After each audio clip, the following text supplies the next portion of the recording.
আসসালামু আলাইকুম বন্ধুরা, আপনারা সবাই কেমন আছেন? আশা করি ভালো আছেন।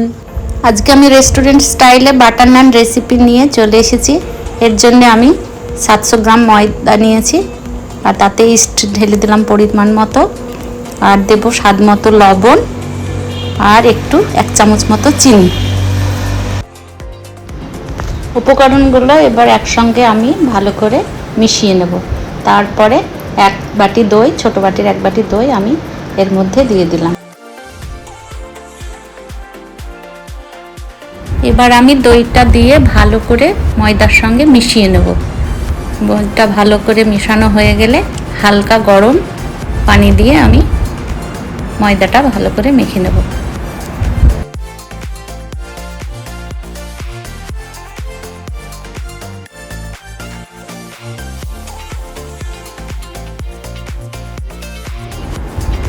ময়দা আমার মাখা হয়ে গেছে।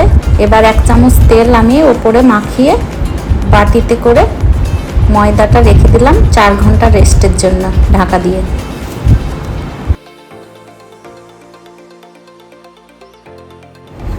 তো 4 ঘন্টা পরে আমি চলে এসেছি। হাত দিয়ে দেখছি ময়দাটা খুব সুন্দর নরম হয়েছে। ইস্ট আর দই দিয়ে মাখানোর ফলে ময়দাটা খুব সুন্দর আমার সেট হয়ে গেছে।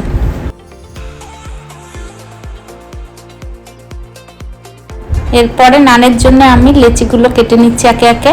যেহেতু এটা রুটির থেকে একটু মোটা হবে, তাই একটু মোটা করে আমি লেচিগুলো কেটে নিয়েছি। এবার একটু ময়দা দিয়ে আমি এটা বেলে নিচ্ছি।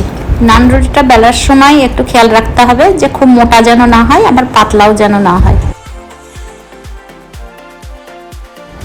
এবার প্যানের মধ্যে আমি নানটা দিয়ে আস্তে আস্তে সেঁকে নেব। রুটি যেমন সেঁকে সেইভাবে আস্তে আস্তে সেঁকব।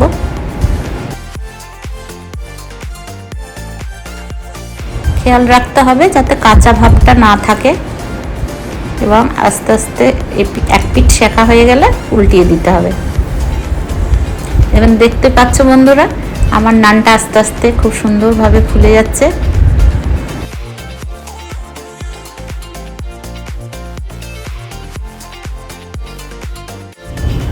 তোমরা দেখতেই পাচ্ছ নানটা আমার খুব সুন্দরভাবে ফুলেছে, একদম বলের মতো লাগছে।